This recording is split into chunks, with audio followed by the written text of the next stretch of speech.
Le téléphone a vibré à exactement 5h03 du matin, me tirant brutalement du sommeil dans ma chambre d'enfant. J'ai plissé les yeux vers l'écran, m'attendant à une urgence ou à un mauvais numéro. Au lieu de cela, j'ai trouvé 2 SMS qui allaient briser mon monde entier en moins de 60 secondes. Le premier venait de maman: nous avons utilisé tes économies pour payer les frais de scolarité de l'école de droit de ton frère.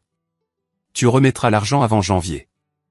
Puis la suite de papa est arrivée comme un coup de poing dans le ventre: tu vis ici gratuitement. Commence à te rendre utile. 43 000 $. 6 ans de ma vie envolée.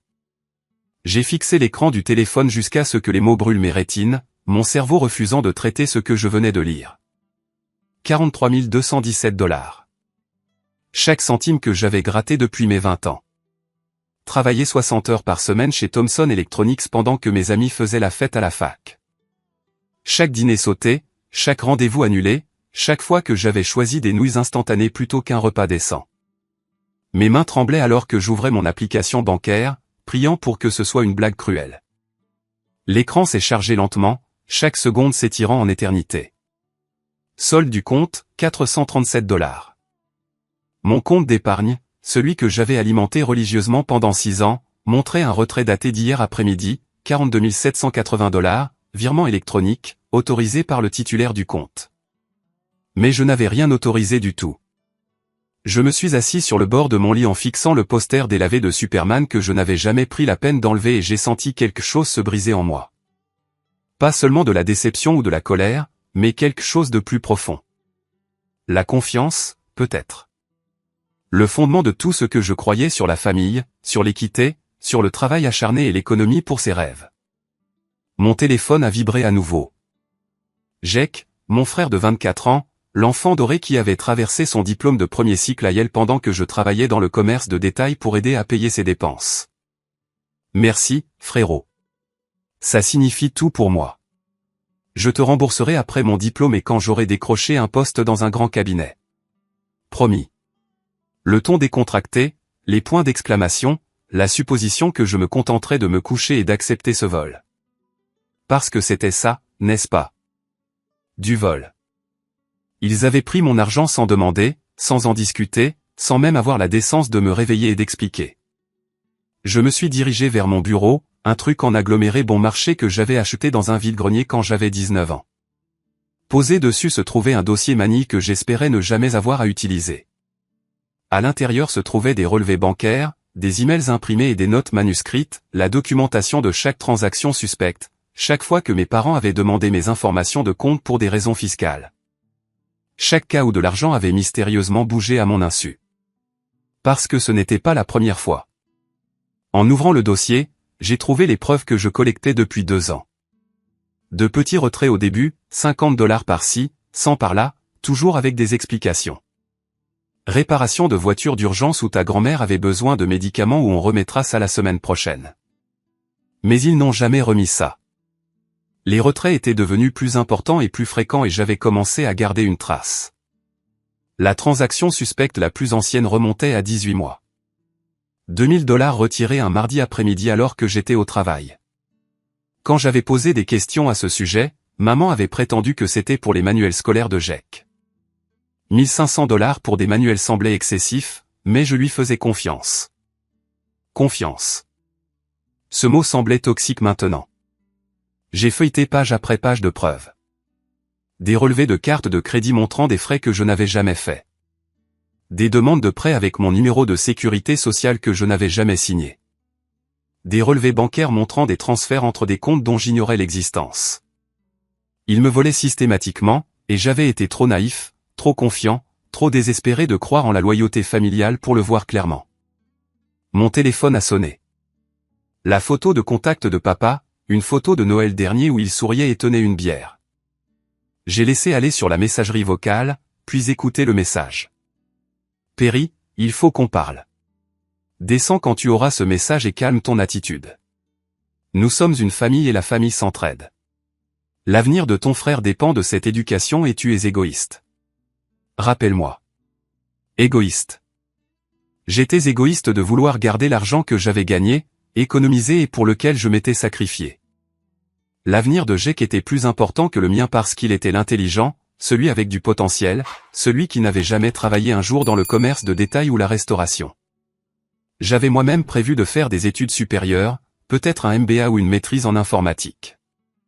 Ces rêves semblaient risiblement naïfs maintenant, assis ici à 5h30 du matin avec mon compte en banque vidé et ma famille me traitant comme un distributeur automatique. Mais alors que j'étais assis là tenant le dossier de preuves que j'avais compilé, quelque chose a changé en moi. Le choc s'estompait, remplacé par quelque chose de plus froid et de plus concentré. Il pensait pouvoir me voler, et que je l'accepterais simplement. Il pensait que j'étais faible, docile, le paillasson de la famille qui suivrait toujours pour s'entendre avec tout le monde. Ils étaient sur le point d'apprendre à quel point ils avaient tort. À 6h15, j'avais 3 valises remplies de tout ce qui comptait. Vêtements, électronique, documents importants et ce dossier manille. J'ai bougé silencieusement dans la maison, prenant soin de ne pas réveiller mes parents. Ils pensaient probablement avoir lâché leur bombe et pouvoir dormir paisiblement pendant que je traitais leur trahison. J'ai fait 2 voyages jusqu'à ma Honda Civic, chargeant tout dans le coffret sur la banquette arrière. La voiture avait 8 ans avec 160 000 miles au compteur, mais elle était à moi. Payée avec l'argent que j'avais gagné, immatriculée à mon nom seul. Ils ne pouvaient pas me prendre ça. Avant de partir, je suis retourné dans la cuisine et j'ai placé une photocopie du contenu du dossier sur la table du petit déjeuner où ils la verraient immédiatement. Chaque relevé bancaire, chaque transaction frauduleuse, chaque élément de preuve que j'avais rassemblé. La page de couverture était une note manuscrite, puisque nous discutons de ce qui est juste, soyons complètement honnêtes sur l'endroit où l'argent est vraiment allé. J'ai traversé la ville jusqu'aux appartements Riverside où vivait mon ami Marcus. Nous nous connaissions depuis le lycée, et il était l'une des rares personnes qui ne m'avait jamais jugé pour avoir vécu à la maison ou travaillé dans le commerce de détail pendant que mes camarades de classe poursuivaient des carrières. Marcus travaillait comme assistant juridique dans un petit cabinet d'avocats et comprenait comment le monde fonctionnait vraiment. J'ai frappé à sa porte juste après 7 heures, sachant qu'il serait réveillé pour se préparer au travail. Il a ouvert portant une chemise habillée et une cravate, tasse de café à la main, l'air confus de me voir debout là avec des bagages. « Perry, qu'est-ce qui se passe, mec ? Ma famille vient de me voler 43 000 $. Je peux squatter ton canapé pendant que je vois quoi faire ensuite. » Marcus s'est écarté immédiatement, me faisant signe d'entrer dans son appartement petit mais bien rangé. « Entre, raconte-moi tout. » Je me suis assis à sa table de cuisine et j'ai expliqué les événements de la matinée, lui montrant les SMS et les relevés bancaires. Marcus écoutait sans m'interrompre, son expression s'assombrissant à chaque détail. « Ce n'est pas juste un drame familial, a-t-il dit quand j'ai fini. C'est de la fraude, du vol d'identité. Probablement plusieurs crimes selon la façon dont ils ont accédé à ton compte. » Je sais, ai-je dit en ouvrant le dossier manille. C'est pourquoi j'ai tout documenté. Les yeux de Marcus se sont écarquillés alors qu'il examinait les preuves. Des relevés bancaires remontant à 2 ans montrant un modèle de retrait non autorisé. Des emails imprimés où mes parents avaient demandé mes informations de compte sous de faux prétextes. Des photos de documents que j'avais trouvés dans le bureau de mon père, y compris des copies de ma carte de sécurité sociale et de mon permis de conduire. Perry, c'est de l'or. Tu as monté un dossier sans même t'en rendre compte. Regarde ça. Il a pointé un relevé bancaire d'il y a 14 mois. Ce retrait a eu lieu un jour où tu travaillais, n'est-ce pas? Je m'en souviens parce que tu ne pouvais pas venir à ma fête d'anniversaire. J'ai hoché la tête. J'ai fait un double quart de travail ce samedi-là. J'étais au magasin de 8 heures du matin jusqu'à minuit. Donc, il n'y a aucune chance que tu aies pu autoriser cela en personne. Et regarde les détails de la transaction. Elle a été traitée dans une agence du centre-ville, nulle part près de ton lieu de travail, mais tes parents vivent à 15 minutes de cette agence. Marcus a sorti son ordinateur portable et a commencé à prendre des notes. Nous devons tout documenter. Heure, date, ton travail, emploi du temps, leurs mouvements. S'ils ont fait ça systématiquement, il y aura une trace écrite qui prouve la préméditation. Mon téléphone a commencé à sonner. La sonnerie de maman, un carillon doux que j'avais choisi parce que je voulais penser à elle comme le parent attentionné et nourrissant. Maintenant, cela sonnait comme une alarme me prévenant d'un danger. J'ai montré l'écran à Marcus. 7e appel au cours de la dernière heure. Ne réponds pas encore. Organisons tout d'abord. Si ça va là où je pense que ça va, Chaque conversation à partir de maintenant doit être documentée. Comme sur un signal, mon téléphone a vibré avec un texto de Jake. Maman flippe à propos de papier que tu as laissé. C'est quoi ton problème? On est une famille. Remplace juste l'argent comme ils ont dit et arrête d'être dramatique. Marcus a lu par-dessus mon épaule et a secoué la tête. Ton frère est dans le coup. Ce texto prouve qu'il savait que l'argent avait été pris sans ta permission et qu'il est d'accord avec ça. Sauvegarde ça. Fais une capture d'écran de tout. J'ai senti une nouvelle vague de trahison m'envahir. Jake n'était pas seulement le bénéficiaire du vol. Il était un participant actif. Le petit frère que j'avais aidé pour ses devoirs, conduit à l'entraînement de football et couvert quand il avait des ennuis. Il savait qu'il me volait et ne s'en souciait pas. Il y a autre chose, ai-je dit en faisant défiler mon téléphone. Regarde ce fil de discussion d'il y a 3 semaines. J'ai montré à Marcus une conversation où Jake m'avait interrogé sur mon fonds universitaire et si je prévoyais de l'utiliser bientôt. À l'époque, je pensais qu'il faisait juste la conversation. Maintenant, je réalisais qu'il avait rassemblé des renseignements pour le casse. Il planifie ça depuis des semaines, peut-être des mois, a dit Marcus. Mon téléphone a sonné à nouveau. Cette fois c'était papa et je pouvais voir la colère dans sa photo de contact. Marcus a fait un signe de tête vers le téléphone. Réponds, mais mets-le sur haut-parleur. Nous avons besoin d'entendre ce qu'il dit. J'ai glissé pour accepter l'appel, mon cœur battant la chamade. Quoi? Où diable es-tu? La voix de papa a retenti à travers le haut-parleur. Rentre à la maison tout de suite. Nous devons en discuter comme des adultes. Je ne rentre pas à la maison, ai-je dit calmement. Nous pouvons en discuter par le biais d'avocats si nécessaire. Avocat? Es-tu devenu fou? Nous sommes tes parents. Nous t'avons élevé, nourri, mis un toit au-dessus de ta tête. Tu nous dois tout ce que tu as. Je vous dois de la gratitude pour m'avoir élevé. Je ne vous dois pas 43 000 $. Cet argent va vers l'éducation de ton frère. C'est un investissement dans l'avenir de la famille. Tu es égoïste et à courte vue. Marcus prenait frénétiquement des notes, capturant les mots exacts de papa, admettant qu'ils avaient pris l'argent, le justifiant comme un droit basé sur le fait d'être mes parents. M'avez-vous demandé la permission avant de le prendre, ai-je demandé. Nous n'avons pas besoin de ta permission. Tu es notre fils. Ce qui est à nous, et ce qui est à toi est à nous aussi. C'est comme ça que les familles fonctionnent.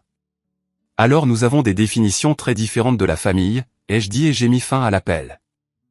Marcus a levé les yeux de ses notes, secouant la tête avec étonnement. Il vient d'avouer le vol lors d'un appel enregistré devant un témoin. Il pense vraiment avoir droit à tout ce que tu as gagné. Mon téléphone a immédiatement vibré avec un texto de maman. Si tu ne rentres pas à la maison et ne t'excuses pas auprès de ton père tout de suite, tu n'es plus le bienvenu dans cette famille. J'ai montré le message à Marcus qui a sifflé bas. Il panique. Bien. La panique rend les gens négligents et ils sont déjà assez négligents. Qu'est-ce que je fais maintenant, ai-je demandé. Marcus a fermé son ordinateur portable et m'a regardé sérieusement. Maintenant, on appelle la police. À la table à manger de Marcus, entouré de preuves qui brossaient un tableau accablant d'abus financiers systématiques, j'ai réalisé que le vol était bien plus sophistiqué que je ne l'avais compris au départ.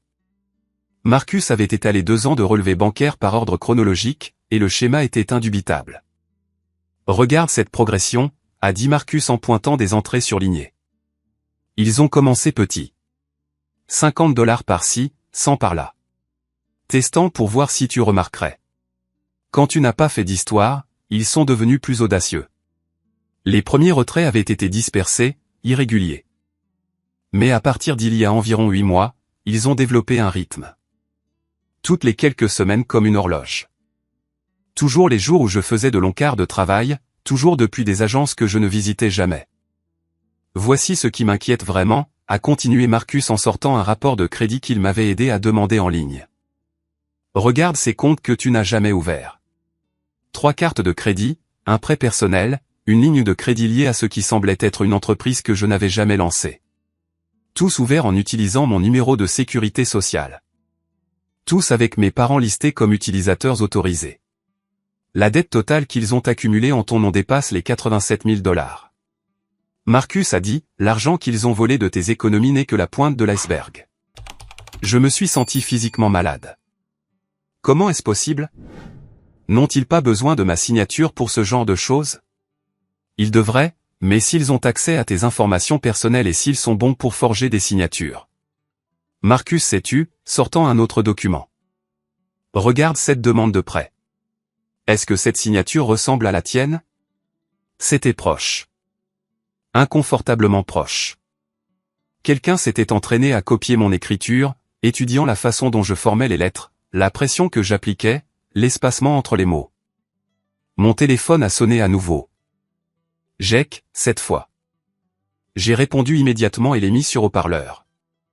Perry, c'est quoi ces conneries que maman a trouvées sur la table de la cuisine? Tu vas vraiment en faire tout un plat? C'est juste de l'argent.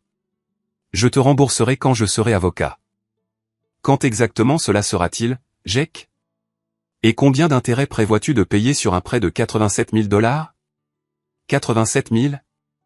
De quoi tu parles? Ils n'ont pris que 43. Marcus et moi avons échangé des regards. Jake ne connaissait sincèrement pas toute l'étendue de ce que nos parents avaient fait. Vérifie tes relevés bancaires, Jake.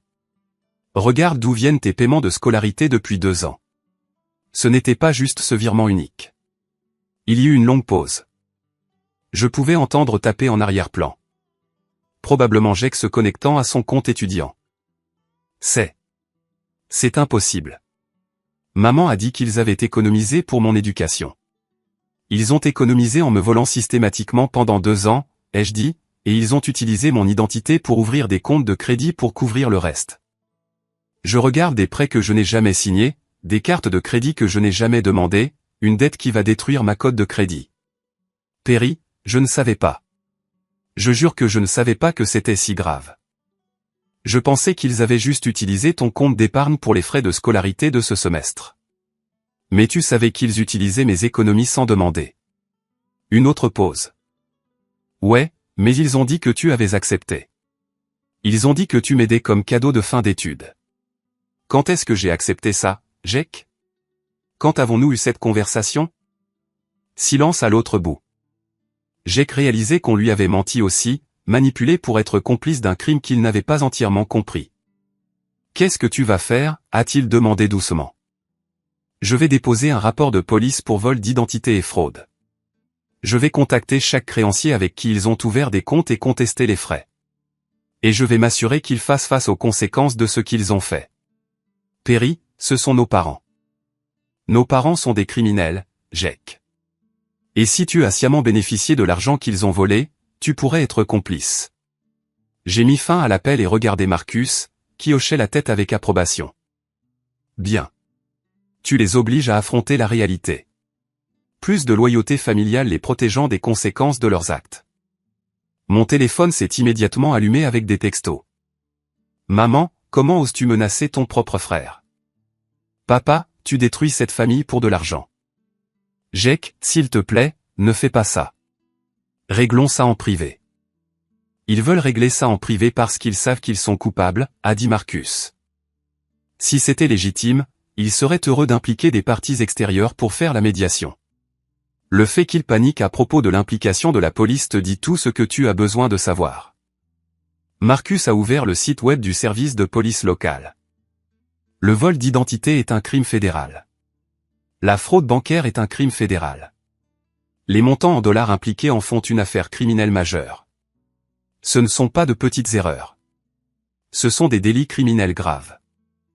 Alors que nous nous préparions à partir pour le poste de police, mon téléphone a sonné une dernière fois. Numéro inconnu. Code régional local. Allô? Est-ce Perry Jameson? Une voix de femme, professionnelle et inconnue. Oui. Qui est à l'appareil? C'est la détective Sarah Chen de l'unité des crimes financiers du comté de Montgomery. Nous avons reçu une plainte concernant un vol d'identité potentiel et une fraude impliquant vos comptes. Seriez-vous disponible pour nous parler cet après-midi? J'ai regardé Marcus, confus. Je n'ai pas encore déposé plainte. Nous allions justement au poste pour le faire. La plainte ne venait pas de vous, monsieur Jameson. Elle venait de votre banque.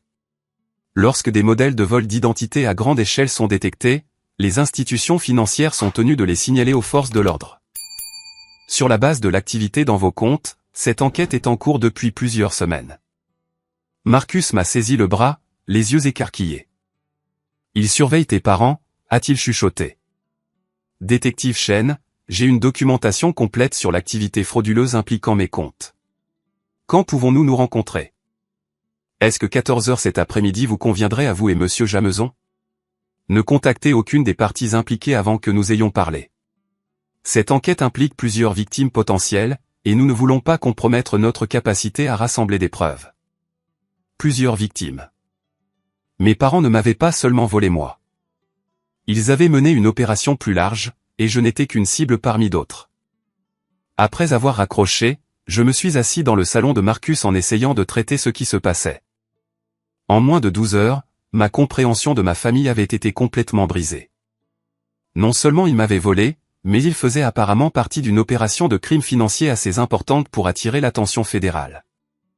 Marcus, et si je n'étais pas le seul membre de la famille qu'ils ont volé? Il a hoché la tête sombrement. C'est probablement exactement ce que la détective va te dire. Tes parents ont probablement fraudé systématiquement plusieurs proches et tu étais juste la plus grosse cible parce que tu avais les économies les plus accessibles. Mon téléphone a vibré avec un autre texto de maman. La police vient de nous appeler. Comment as-tu pu impliquer des étrangers dans les affaires familiales? Nous t'avons mieux élevé que ça. Rentre à la maison immédiatement et nous réglerons ça ensemble. Mais il n'y avait rien à régler. Les dégâts étaient faits, les crimes étaient commis et l'enquête était déjà en cours. Mes parents avaient détruit leur propre famille avec leur avidité et leur sentiment d'avoir droit à tout. Et maintenant, ils faisaient face aux conséquences qu'ils n'avaient jamais pensé voir venir.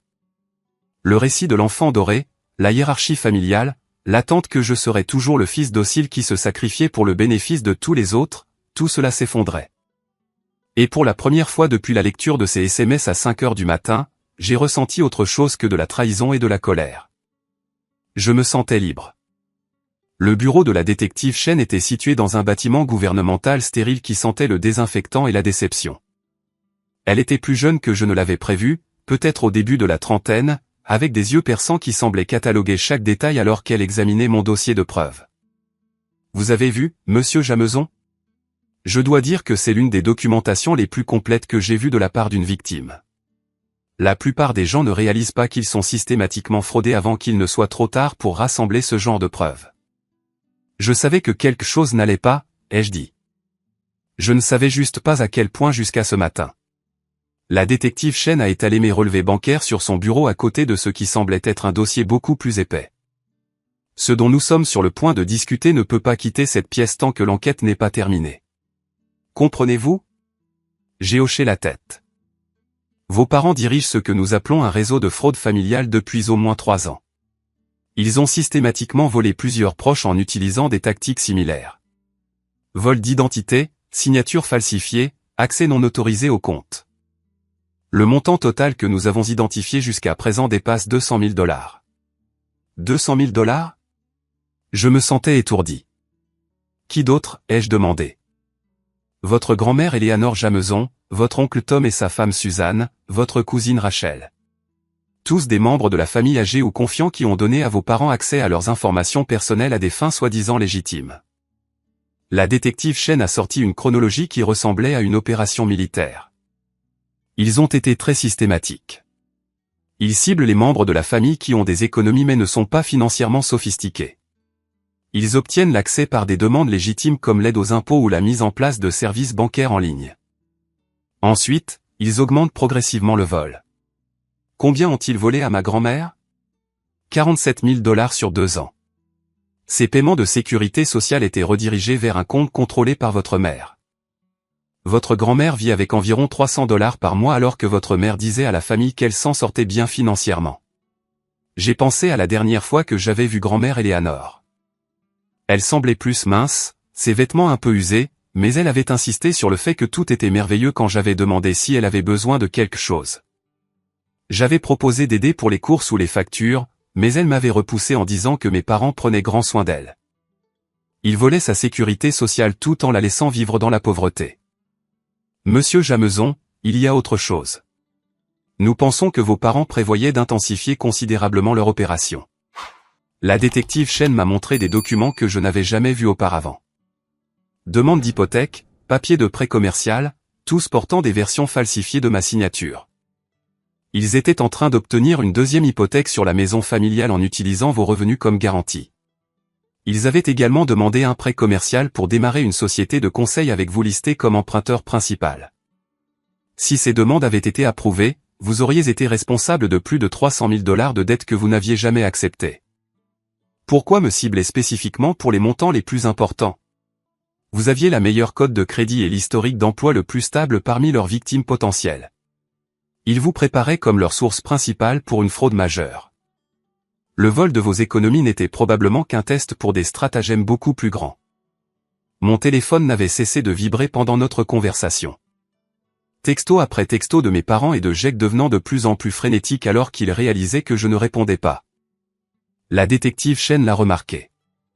Puis-je voir ces messages? J'ai remis mon téléphone et elle a fait défiler les tentatives de communication de plus en plus désespérées. Ce sont d'excellentes preuves de conscience de culpabilité, a-t-elle dit. Ils savent qu'ils ont commis des crimes et ils paniquent à l'idée d'être pris. Ce niveau de désespoir signifie souvent qu'ils détruisent des preuves en ce moment même. Que se passe-t-il ensuite? Nous exécutons des mandats de perquisition à leur domicile et dans leur véhicule cet après-midi. Nous saisirons tous les documents financiers, ordinateurs et téléphones. Sur la base des preuves que vous avez fournies et de ce que nous avons déjà rassemblé, nous prévoyons de déposer des accusations fédérales dans la semaine. Accusations fédérales? Fraude électronique, fraude postale, vol d'identité, complot en vue de commettre une fraude. Ce sont des crimes graves passibles d'une peine de prison importante, surtout compte tenu de la nature systématique de l'opération et des montants impliqués. Comme invoqué par notre conversation, mon téléphone a sonné. Le numéro de papa. Répondez, a dit la détective Chen. Mais mettez-le sur haut-parleur. Je veux entendre ce qu'il dit. J'ai accepté l'appel avec des mains tremblantes. Perry, fils, nous devons arranger ça. Rentre à la maison tout de suite. Ta mère fait une dépression à cause de ce malentendu. Ce n'est pas un malentendu, papa. C'est du vol systématique. Ne sois pas dramatique. Nous avons emprunté de l'argent pour aider ton frère à réussir. La famille est de la famille. Tu le récupéreras quand Jake commencera à gagner un salaire d'avocat. Et les cartes de crédit que vous avez ouvertes à mon nom? Et les prêts que vous avez demandés en utilisant mes informations? Une longue pause. Je ne sais pas de quoi tu parles. Le prêt commercial de 200 000 $. La demande de deuxième hypothèque, tout signé avec ma signature falsifiée. Perry, tu es confus. Tu as toujours été du genre anxieux à imaginer des problèmes qui n'existent pas. Rentre à la maison et nous allons éclaircir ça. La détective Chen prenait des notes, enregistrant tout. Et les chèques de sécurité sociale de grand-mère Eleanor?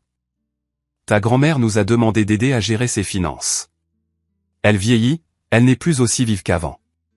Nous l'avons protégée de prendre de mauvaises décisions avec son argent. En le volant? Nous n'avons rien volé. Nous gérons les ressources familiales efficacement. Ta grand-mère obtient tout ce dont elle a besoin. 300 $ par mois, c'est tout ce dont elle a besoin. Une autre pause, plus longue cette fois. Je ne sais pas où tu trouves ces chiffres, Perry. Ta grand-mère est à l'aise et bien soignée. La détective Chen m'a fait signe de le faire parler. Papa, la police enquête sur vous depuis des mois. Ils savent tout. Chaque signature falsifiée, chaque dollar volé, chaque membre de la famille que vous avez fraudé. La police? Perry, comment as-tu pu amener des étrangers dans les affaires familiales?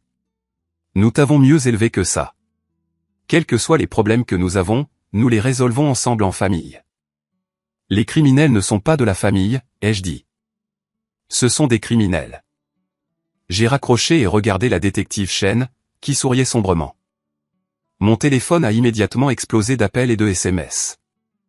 Jake, la police est à la maison. Qu'est-ce que tu as fait? Maman, comment as-tu pu détruire ta propre famille? Papa, c'est impardonnable. Tu n'es plus mon fils. Monsieur Jameson, je dois vous préparer à ce qui va se passer. Vos parents seront probablement arrêtés dans les prochaines heures. Votre frère pourrait également faire face à des accusations selon ce qu'il savait sur les sources de ses paiements de scolarité. Cela va devenir très public très rapidement. J'ai pensé à Jake assis dans son appartement d'école de droit regardant ses rêves s'effondrer alors qu'il réalisait que son éducation avait été financée par le vol. Une partie de moi se sentait désolé pour lui, mais une autre partie se souvenait de son rejet désinvolte de mes inquiétudes. Sa supposition que j'accepterais simplement d'être volé pour son bénéfice. Et l'argent qu'ils ont volé? Peut-il être récupéré? Une grande partie? Oui. Nous avons gelé tous les comptes liés à vos parents et nous travaillons avec les banques pour annuler les transactions frauduleuses. Les victimes récupéreront éventuellement la plupart de leurs pertes, bien que cela puisse prendre du temps. La détective Chen m'a tendu une carte de visite. Vous devrez rester disponible pendant les prochaines semaines à mesure que cette enquête se développe. Etage M. Jameson, vous devriez être fier de vous. Votre documentation et votre volonté de vous manifester nous aideront à récupérer l'argent volé pour plusieurs victimes. Votre courage va aider beaucoup de gens. En quittant le poste de police, mon téléphone a sonné une dernière fois, un numéro inconnu. Allô, Perry. C'est ta grand-mère, Eleanor. Je voulais juste t'appeler et te dire à quel point je suis fier de toi pour avoir tenu tête à ces voleurs. Je vis de craquelin et de beurre de cacahuète depuis des mois pendant qu'ils volaient ma sécurité sociale. Merci de me rendre ma vie. Sa voix était plus forte que je ne l'avais entendue depuis des années, remplie de soulagement et de gratitude. Pour la première fois depuis le début de ce cauchemar, j'ai eu l'impression d'avoir fait quelque chose d'incontestablement juste. La famille dans laquelle j'avais grandi était détruite. Mais peut-être que quelque chose de mieux pourrait être construit à partir de ces ruines. Les camions des nouvelles locales sont arrivés chez mes parents juste après 15 heures. Marcus et moi avons regardé la couverture depuis son appartement, voyant des images aériennes de véhicules de police entourant la modeste maison à 2 étages où j'avais grandi. Le journaliste parlait d'un ton mesuré d'une enquête importante sur la fraude financière impliquant plusieurs victimes et un vol d'identité systématique. Mon téléphone sonnait constamment, mais j'avais arrêté de répondre aux appels de numéros que je ne reconnaissais pas. La nouvelle se répandait dans notre réseau familial élargi et tout le monde voulait des détails que je n'étais pas autorisé à fournir. La détective Chen a appelé vers 16h30. Ce soir-là, mon oncle Tom a appelé. J'avais toujours aimé Tom. C'était le frère aîné de mon père, un électricien à la retraite qui avait travaillé dur toute sa vie et économisé soigneusement pour sa retraite. Perry, je te dois des excuses, a-t-il dit. Et un merci. Suzanne et moi n'avions aucune idée de combien d'argent il nous avait volé jusqu'à ce que la police nous montre les relevés de compte aujourd'hui. Combien? 38 000 $ sur 18 mois. Ils nous ont convaincus de les laisser aider à gérer nos fonds de retraite. Ils ont dit qu'ils avaient trouvé de meilleures opportunités d'investissement. Nous leur avons fait confiance parce qu'ils sont de la famille. La voix de l'oncle Tom s'est brisée légèrement. Nous vivons comme si nous étions fauchés depuis plus d'1 an, réduisant tout, inquiets de ne pas avoir assez économisé pour la retraite. Tout ce temps, tes parents volaient notre pécule et nous laissaient souffrir. Le soir venu, j'avais reçu des appels similaires de 3 autres parents. La cousine Rachel, qui avait perdu 22 000 $ après avoir laissé mes parents aider à son règlement de divorce. La grand-tante Margaret, dont les économies avaient été épuisées alors que ma mère prétendait les investir en toute sécurité. Même l'associé de mon père, Frank, qui avait découvert que mes parents avaient détourné des fonds de leur société de conseil commune. L'ampleur de l'opération était stupéfiante. Plus de 15 victimes couvrant 3 générations de familles et d'amis proches. Mes parents avaient systématiquement exploité chaque relation qu'ils avaient, utilisant la confiance et l'obligation familiale comme des armes pour voler les gens qui les aimaient. Jake a appelé vers 21h, sa voix creuse de défaite. Il m'expulse de l'école de droit, a-t-il dit sans préambule. Avec effet immédiat. Ils ont dit qu'accepter des paiements de scolarité provenant d'activités criminelles violait le code d'honneur. Je suis désolé, Jake. Je le suis vraiment. Non, tu ne le es pas. Tu es probablement heureux que ton petit frère parfait reçoive enfin ce qu'il mérite. Ce n'est pas vrai. Je n'ai jamais voulu que tu sois blessé. Je voulais que nos parents arrêtent d'être des criminels. Ce ne sont pas des criminels, Perry. Ils ont pris de mauvaises décisions, mais ils essayaient d'aider la famille à réussir. Tu as tout détruit parce que tu ne pouvais pas voir la situation dans son ensemble. J'ai senti une vague familière de colère. Même maintenant, face à l'effondrement de ses rêves, Jake ne pouvait toujours pas accepter que nos parents soient des voleurs. Jake, ils ont volé plus de 200 000 $ à nos propres membres de la famille.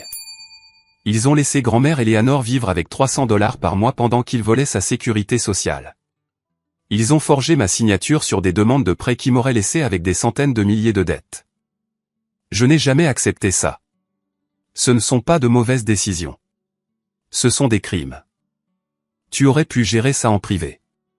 Tu aurais pu exiger l'argent et les laisser réparer ça tranquillement. Au lieu de ça, tu as déclenché l'apocalypse et impliqué la police. Ils volent depuis 3 ans, Jake. Ce n'était pas une erreur. C'était une entreprise criminelle. Comment exactement étais-je censé gérer ça en privé alors qu'ils avaient déjà prouvé qu'ils étaient prêts à commettre une fraude à grande échelle? Tu as envoyé nos parents en prison. Comprends-tu qu'ils vont passer des années en détention fédérale parce que tu ne pouvais pas pardonner un prêt familial? Ils se sont envoyés eux-mêmes en prison en choisissant d'être des criminels. J'ai juste refusé d'être leur victime plus longtemps. Jake a raccroché sans un autre mot. 1 heure plus tard, il a envoyé un SMS, « J'espère que tu es heureux. La famille est détruite. Maman est à l'hôpital sous surveillance suicide. Et papa parle de plaider coupable pour éviter une peine plus longue. Tu as eu ta vengeance. » J'ai montré le message à Marcus, qui a secoué la tête avec dégoût. Il essaie toujours de faire de toi le méchant. Même après tout ce qui est sorti, il ne peut pas accepter que tes parents sont des criminels et que tu es une victime. Peut-être que j'aurais dû essayer d'arranger ça en privé d'abord, ai-je dit. Cette nuit-là, je me suis allongé sur le canapé de Marcus en fixant le plafond et en essayant de traiter l'effondrement complet de ma famille. En moins de 48 heures, les 2 parents avaient été arrêtés. Mon frère avait été expulsé de l'école de droit, et notre famille élargie avait découvert qu'ils avaient été systématiquement fraudés pendant des années. La maison où j'avais grandi était maintenant une scène de crime enveloppée de rubans jaunes et fouillée par des agents fédéraux. Les photos de famille sur le manteau de la cheminée, les décorations de Noël encore emballées dans le grenier. La table du dîner où nous avions partagé des milliers de repas, tout cela était entaché maintenant par la connaissance de ce que mes parents avaient fait derrière des portes closes. Mais alors que je restais là dans l'obscurité, j'ai réalisé quelque chose d'inattendu. Pour la première fois depuis des années, je me sentais en sécurité. L'anxiété constante de bas niveau avec laquelle je vivais, le sentiment lancinant que quelque chose n'allait pas, le sentiment d'être exploité et non valorisé, tout cela s'était dissipé. J'avais 26 ans, je recommençais avec rien d'autre qu'une Honda Civic et les vêtements que j'avais emballés dans 3 valises. Mais j'étais libre des gens qui ne me voyaient que comme une ressource à exploiter. Peut-être que cela valait le prix que j'avais payé pour en arriver là. 6 mois plus tard, j'étais assis dans une salle d'audience fédérale regardant mes parents accepter une négociation de peine qui les enverrait en prison pour 4 et 6 ans, respectivement.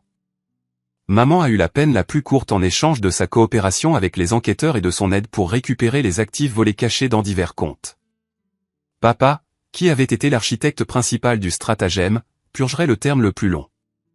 L'audience de restitution avait été particulièrement satisfaisante. Chaque victime a témoigné de l'impact du vol, des mois de malnutrition de grand-mère Eleanor à l'anxiété de l'oncle Tom de manquer d'économie de retraite. La juge avait été visiblement en colère en écoutant les témoignages sur l'abus envers les personnes âgées et la trahison familiale. Les accusés ont exploité les liens de confiance les plus sacrés, avait déclaré la juge Martinez lors de la condamnation. Ils ont utilisé l'amour familial comme une arme pour commettre une fraude systématique contre des gens qui les auraient aidés volontiers si on leur avait demandé honnêtement. Cela représente une forme de vol particulièrement cruel qui endommage non seulement la sécurité financière, mais aussi les relations humaines fondamentales. Jake avait témoigné comme témoin pour l'accusation, acceptant finalement qu'il avait été manipulé pour participer à une activité criminelle. Sa coopération l'avait gardé hors de prison, mais il avait quand même fait face à des conséquences, expulsé de l'école de droit, accablé de dettes de prêts étudiants pour une éducation qu'il ne pouvait pas terminer. Et faisant face à une condamnation pour complot qui l'empêcherait de jamais pratiquer le droit. Le lendemain de la condamnation, Jake et moi nous sommes rencontrés pour un café dans un petit magasin près de l'appartement de Marcus. Il avait l'air plus vieux, usé par des mois de procédures judiciaires et l'effondrement de tout ce qu'il avait prévu pour sa vie. J'ai pensé à ce que tu as dit, a-t-il commencé doucement, sur la façon dont je ne pouvais pas voir ce qu'il faisait vraiment. Tu avais raison. Je savais que l'argent avait été pris sans ta permission et je me suis dit que c'était bon parce que nous étions une famille. J'apprécie que tu dises ça, ai-je dit. Je déménage dans l'Oregon le mois prochain. L'oncle Tom m'a offert un emploi dans son entreprise d'électricité. Ce n'est pas ce que j'avais prévu pour ma vie, mais c'est un travail honnête, et j'ai besoin de recommencer quelque part qui ne me rappelle pas tout ça. Jake m'a regardé avec une expression que je n'avais jamais vue auparavant. Un remords sincère dépouillé du sentiment d'avoir droit à tout et du mépris désinvolte qui avait caractérisé notre relation pendant des années. Perry, je sais que je ne mérite pas le pardon, mais je veux que tu saches que je comprends maintenant. Tu n'as pas détruit notre famille. Tu as exposé ce que nos parents avaient déjà détruit. Je suis désolé que ça m'ait pris si longtemps pour voir ça. C'était la première véritable excuse que j'avais jamais reçue de mon frère, et cela signifiait plus que je ne l'avais prévu. La récupération financière avait dépassé les attentes. Entre les comptes gelés, les actifs saisis et les biens liquidés, les victimes avaient récupéré près de 90% de leur argent volé. J'avais récupéré 41 000 $. L'oncle Tom avait récupéré 36 000 $.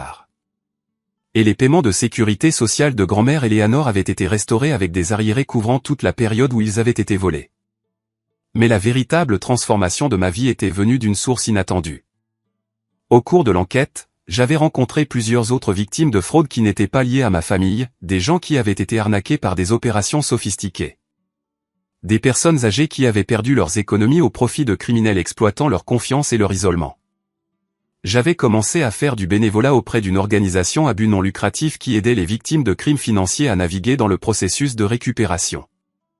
Mon expérience de la documentation de la fraude et du travail avec les forces de l'ordre m'avait rendu exceptionnellement efficace pour aider d'autres personnes à rassembler des preuves et à demander justice. En 4 mois, l'organisation à but non lucratif m'avait offert un poste à temps plein en tant que défenseur des victimes. Le travail payait bien, semblait significatif et utilisait les compétences que j'avais développées à travers ma propre expérience traumatisante pour aider d'autres personnes à reconstruire leur vie. J'avais aussi déménagé de l'appartement de Marcus pour une petite maison que je louais avec une option d'achat.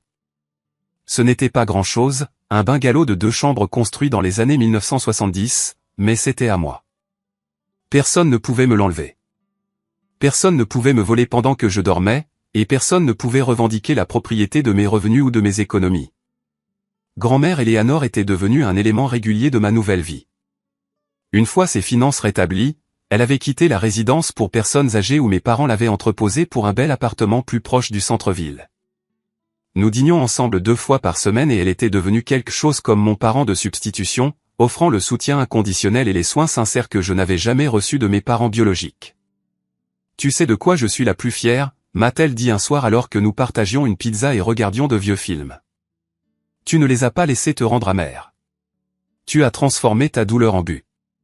Et maintenant tu aides d'autres personnes qui ont été blessées de la même manière. » Elle avait raison. La colère et la trahison que j'avais ressenties ce matin-là il y a 6 mois s'étaient transformées en quelque chose de plus productif. Chaque victime que j'aidais à récupérer de l'argent volé, chaque criminel que j'aidais à mettre en prison, chaque famille que j'aidais à reconstruire après un abus financier, tout cela ressemblait à de la justice, pas seulement pour moi, mais pour tous ceux qui avaient déjà été exploités par des gens censés les aimer.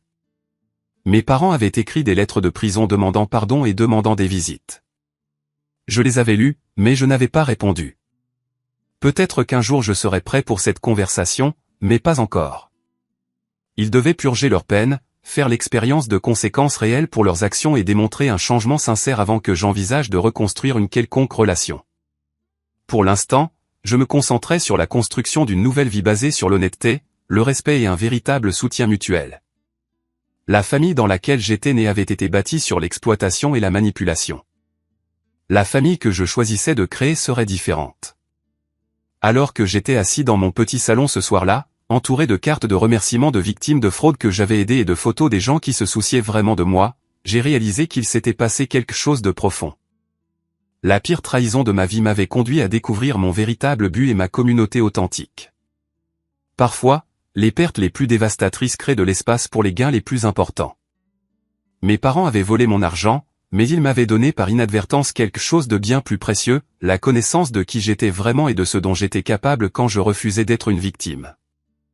2 ans après ce SMS dévastateur de 5 heures du matin, je me tenais dans le hall de mon propre immeuble de bureau, regardant à travers les portes vitrées ma dernière cliente marcher vers sa voiture avec un sourire satisfait. Margaret Stevens, 73 ans, venait d'apprendre que nous avions récupéré 84 000 $ que son neveu avait volés de son fonds de retraite. Plus important encore, il allait en prison pour abus sur personnes âgées, et elle n'aurait plus jamais à craindre sa manipulation. Mon entreprise, Jameson Financial Recovery Service, avait grandi au-delà de tout ce que j'avais imaginé possible. Ce qui avait commencé comme du bénévolat avait évolué en un cabinet de conseil à service complet, aidant les victimes de fraude à naviguer dans le processus complexe de récupération financière et de poursuite pénale.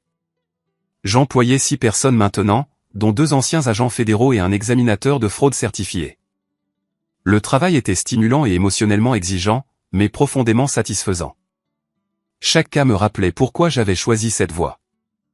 Chaque dollar récupéré représentait la justice pour des gens qui avaient été trahis par ceux en qui ils avaient le plus confiance. Grand-mère Eleanor avait emménagé dans la chambre d'amis de ma maison le printemps précédent. À 82 ans, elle était toujours vive et indépendante, mais elle aimait avoir de la famille à proximité, et j'aimais avoir sa sagesse et sa compagnie. Elle était devenue ma conseillère la plus proche, tant personnellement que professionnellement, offrant des perspectives qui ne venaient que de 8 décennies passées à regarder les gens naviguer dans les complexités de la vie. « Tu as construit quelque chose de spécial ici », a-t-elle dit ce soir-là alors que nous partagions le dîner sur mon patio arrière. Tes parents pensaient apprendre à être faibles et dociles.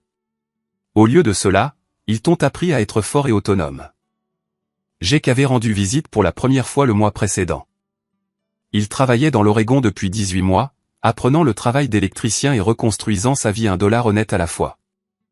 Le sentiment d'avoir droit à tout et la cruauté désinvolte qui avait caractérisé notre relation pendant des années avait été remplacé par de l'humilité et un respect sincère. « Je veux te montrer quelque chose », avait-il dit lors de sa visite, sortant son téléphone pour afficher un solde de compte d'épargne. 12 400 $. Ce n'est pas beaucoup, mais j'ai gagné chaque centime. Je comprends maintenant ce que tu voulais dire par la dignité du travail honnête. Il s'était excusé à nouveau, plus complètement cette fois, reconnaissant non seulement sa participation au vol, mais des années à me traiter comme moins précieux que lui-même. La conversation avait été difficile, mais nécessaire, et elle avait ouvert la possibilité de reconstruire notre relation sur des termes plus honnêtes. « Je sais que je ne peux pas défaire les dégâts », avait-il dit. « Mais je veux être quelqu'un digne d'être ton frère à nouveau. » Cela prendrait du temps, mais j'étais prêt à essayer. Mes parents avaient été libérés de la prison fédérale 3 mois plus tôt pour bonne conduite. Ils avaient tous deux écrit des lettres demandant à se rencontrer, prétendant avoir utilisé leur temps d'incarcération pour la réflexion et la croissance personnelle. Je n'étais pas encore prêt pour ça, mais je ne l'avais pas totalement exclu. Le pardon, j'avais appris, ne nécessitait pas la réconciliation. Je leur avais pardonné dans le sens où j'avais libéré ma colère et mon ressentiment, mais la confiance devrait être gagnée par un comportement changé et constant au fil du temps. Si ce jour venait, j'y serais ouvert. Sinon, je me contenterais des limites que j'avais établies. Les nouvelles du soir passaient en arrière-plan alors que grand-mère Eleanor et moi finissions de dîner. Une histoire sur une affaire majeure de fraude d'entreprise. Des centaines de millions volés dans des fonds de pension. Des milliers de familles touchées. J'ai regardé avec un intérêt professionnel, notant automatiquement les techniques d'enquête et les stratégies juridiques employées. Tu penses à prendre cette affaire, n'est-ce pas, a demandé grand-mère Eleanor, lisant mon expression. Peut-être. Des cas aussi gros nécessitent des mois de travail, mais ils aident aussi des milliers de personnes. C'est exactement le genre de choses que nous avons commencé cette entreprise pour gérer. Elle a souri avec approbation. Tes parents pensaient voler ton avenir quand ils ont pris cet argent. Au lieu de cela, ils t'ont forcé à créer un avenir bien meilleur que tu ne l'avais jamais prévu. Parfois, les pires choses qui nous arrivent deviennent la fondation des meilleures choses que nous construisons. Cette nuit-là, en révisant des dossiers de cas dans mon bureau à domicile, j'ai réfléchi au voyage qui m'avait amené ici. Le jeune homme effrayé et confus qui s'était réveillé avec ses SMS dévastateurs ressemblait peu au professionnel confiant que j'étais devenu. La trahison avait blessé profondément, mais elle avait aussi révélé des forces que je ne savais pas posséder. La documentation systématique que j'avais instinctivement maintenue était devenue la base de ma carrière. Le courage de tenir tête à la manipulation familiale s'était développé en la colonne vertébrale nécessaire pour affronter des criminels puissants et des institutions corrompues. Plus important encore, j'avais appris que la famille n'était pas définie par le sang ou l'obligation, mais par des soins sincères et un respect mutuel. Les gens qui m'aimaient vraiment avaient soutenu ma décision de poursuivre la justice même quand c'était douloureux. Les gens qui m'avaient exploité s'étaient révélés par leur réaction à la responsabilité. Grand-mère Eleanor était ma famille. Marcus était ma famille. L'oncle Tom et sa femme Suzanne, qui m'avaient invité à chaque fête depuis le procès, étaient ma famille. J'ai travaillé pour redevenir de la famille grâce à un comportement changé et une confiance gagnée. Les collègues qui se battaient à mes côtés pour les droits des victimes étaient ma famille. Les parents biologiques qui m'avaient vu comme rien de plus qu'une ressource à exploiter. C'étaient des gens avec qui je partageais de l'ADN, rien de plus. Alors que je me préparais à aller au lit, mon téléphone a vibré avec un texto de Marcus. J'ai vu l'histoire sur cette affaire de fonds de pension aux infos. Tu penses à la prendre? Déjà soumis notre proposition pour représenter les victimes, ai-je répondu par texto. Ça pourrait être la plus grosse affaire qu'on ait jamais traitée. Perry Jameson, croisé de la justice. Je suis fier de tout le chemin que tu as parcouru, mec. J'ai souri en éteignant les lumières. Il y a 2 ans, je vivais dans ma chambre d'enfant, lentement vidé de tout ce pourquoi j'avais travaillé par des gens qui prétendaient m'aimer. Ce soir, je vivais dans ma propre maison, dirigeant une entreprise prospère et entouré de gens qui me respectaient pour qui j'étais vraiment. Le voyage de victime à défenseur n'avait pas été facile, mais il avait valu chaque étape difficile. Avant de fermer mon ordinateur portable, j'ai ouvert un nouveau document et j'ai commencé à taper, à quiconque pourrait lire cette histoire et reconnaître sa propre situation, vous n'êtes pas obligé d'accepter l'abus parce que quelqu'un partage votre nom de famille ou prétend vous aimer. Le véritable amour respecte les limites, la communication honnête et l'autonomie individuelle. Si quelqu'un vous vole, vous manipule ou vous traite comme moins qu'humain, il n'agit pas par amour, peu importe ce qu'il prétend. Vous avez le droit de vous protéger, d'exiger l'honnêteté et de vous éloigner des relations qui vous nuisent. Les gens qui se soucient vraiment de votre bien-être soutiendront vos efforts pour créer des limites saines, même quand c'est gênant pour eux. Parfois, la chose la plus aimante que vous puissiez faire pour quelqu'un est de refuser de permettre son comportement destructeur en imposant des conséquences réelles. Et parfois, la chose la plus aimante que vous puissiez faire pour vous-même est de construire une nouvelle vie avec des gens qui voient votre vraie valeur. Bueno, las cosas las que yo he ayudado, las retribuyo a la comunidad completa, o sea, a casa, a ti, a todo, a la comunidad, ¿me entiendes? No por ser yo, o sea, yo voy a decir, oh no, yo ayudé todo esto. O sea, yo digo, nosotros hicimos todo esto. Pues sí, o sea, yo no estoy diciendo que ustedes no lo han hecho, o sea, Tino me ayudó con eso, Tino me ayudó con aplanar, Ah, o sea, Tino... pero es que no lo estás diciendo así. Te lo retribuyes a ti. O sea, es como Cas me ayudó, así como poniéndolo como en mexicano, así decirlo, como chalán. Pero, o sea, tipo, o sea, es que... ¿O cómo lo ves tú, Cas? ¿Qué opinas? Pues gente, yo solo veo que esto no se va a poder terminar así fácil. Y veo que se está haciendo la tarde, mañana hay que trabajar. Entonces yo por ahora... A ver, para terminar, ¿qué quieren que haga? Nada. ¿Qué quieren que hagan para que me disculpen y que deje mi tronco tranquilo? Por lo menos yo quiero que admitas que eres culpable. ¿De qué? No sé, pero quiero que sepas que eres culpable. Eso es todo lo que necesito. Mierda. Y otra cosa que no tenga que admitir y romper mi orgullo. No, porque no quiero que rompas nada, no quiero que hagas nada, solo quiero que vivas con el peso de saber que eres culpable. Eso es todo lo que quiero. Ok, tranquilo, no pasa nada, no viviré con eso, porque yo soy consciente que yo no soy culpable. Ay, pero Dios mío, o sea. Mire, tranquilo, muchachos. Mire, porque yo soy el que calma la situación. Entonces, claro, yo miré, ¿ok? Para calmar la situación. ¿Okay? Nos tiene misericordia, Cas. Ven. ¿Qué? ¿En qué momento le estoy diciendo que tengo misericordia? No, yo me voy para calmar la situación. Para que esto se calme y tranquilamente. Estoy calmado. Yo estoy calmado, Súper calmado, Me voy porque aquí veo que, hey, what the fuck. Hey, y no le dices nada acá. Está tirando bombas.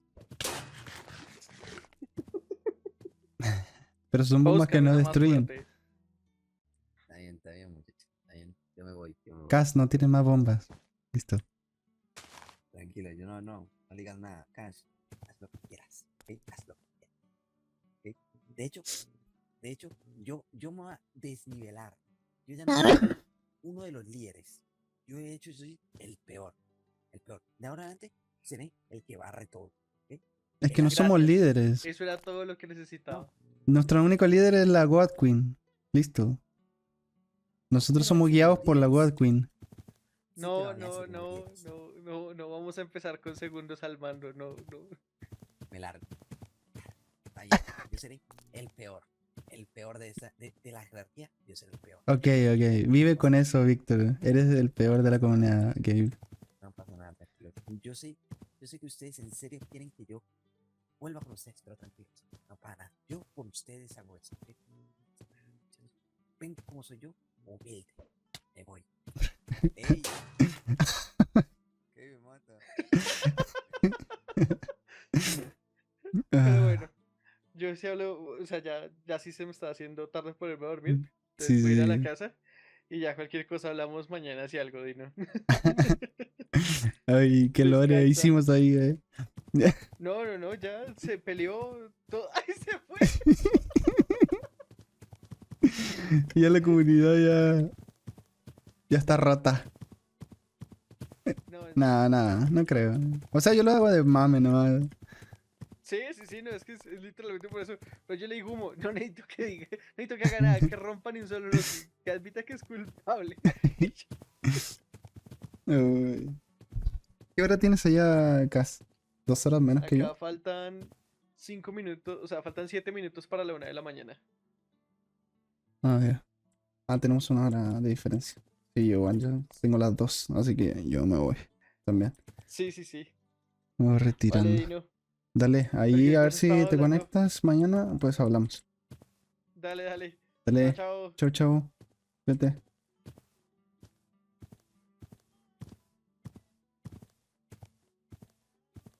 Para papá, papá.